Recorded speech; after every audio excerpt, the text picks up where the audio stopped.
महत्वपूर्ण समाचारों पर नजर करिए तो अमदावादમાં ઘાટલોડિયાના ઉમેદવાર તરીકે વિજય યાદવનું નામ જાહેર કરવામાં આવ્યું છે। એનસીપી એકલા હાથે તમામ જિલ્લા અને નગરપાલિકાની ચૂંટણી લડશે તો તેની સાથે 27 જાન્યુઆરીના રોજ ઉમેદવાર તરીકે પોતાનું ફોર્મ ભરવાના છે। કાર્યકર્તાઓને પણ અલગ અલગ હોદ્દાઓ આપવામાં આવશે। પડતર પ્રશ્નો સહિત ડ્રગ્સ અને રોજગારી આ તમામ મુદ્દાઓ પર ચૂંટણી લડશે। ગુજરાતમાં સ્થાનિક સ્વરાજ ચૂંટણીનું ભ્યુગલ ફૂંકાઈ ચૂક્યું છે। અલગ અલગ જગ્યાઓ પર તૈયારીઓ જે રીતે આરંભી દેવામાં આવી છે। આગામી સમયમાં સ્થાનિક સ્વરાજની ચૂંટણીમાં એનસીપી અજીત પવાર જૂથે સ્થાનિક સ્વરાજની ચૂંટણી એકલા હાથે લડશે। અમદાવાદમાં ઘાટલોડિયા વોર્ડ નંબર 7ના ઉમેદવાર તરીકે વિજય યાદવનું નામ જાહેર થયું છે। તેઓ ચૂંટણી લડશે। આ ઉપરાંત 11 લોકોની કમિટી બનાવવામાં આવી છે। તેઓ 27 જાન્યુઆરીના રોજ ઉમેદવાર તરીકે પોતાનું ફોર્મ ભરશે।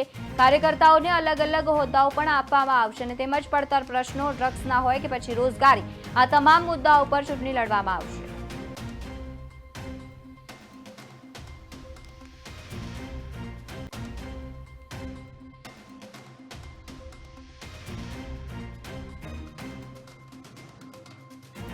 ઘાટલોડિયા વોર્ડની અંદર વિજય યાદવ કરીને આમાં સ્ટુડન્ટ વિંગના નેશનલના સેક્રેટરી છે વિજય યાદવ એને ઉમેદવારી તરીકે અમે ઉતારવાના છે।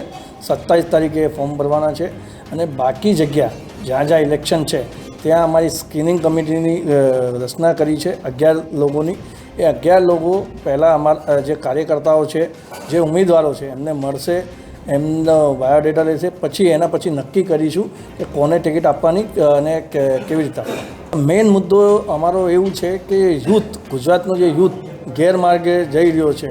આપ જોઈ શકો છો ગુજરાતનો યુથ ડ્રગ્સના માર્ગે જઈ રહ્યો છે અને અમારી જે કોશિશ હશે કે યુથને વધારેથી વધારે કેન્ડિડેટ બનાવીને અને યુથ જે ગેરમાર્ગે છે એ પોતાનું નેતૃત્વ કરે અને ગુજરાત રાજ્યનું નેતૃત્વ કરે। જ્યાર સુધી યુથ અને ભણેલા લીધેલા છોકરાઓ રાજનીતિમાં નહીં આવશે, સક્રિય નહીં થશે, ત્યાર સુધી કોઈ બી સ્ટેટનો ડેવલપમેન્ટ મારા ખ્યાલથી નહીં થઈ શકે।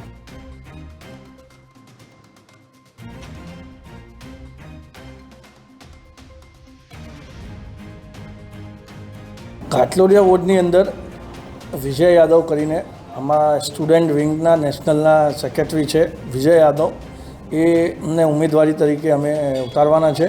27 તારીખે ફોર્મ ભરવાના છે અને બાકી જગ્યા જ્યાં જ્યાં ઇલેક્શન છે ત્યાં અમારી સ્ક્રીનિંગ કમિટીની રચના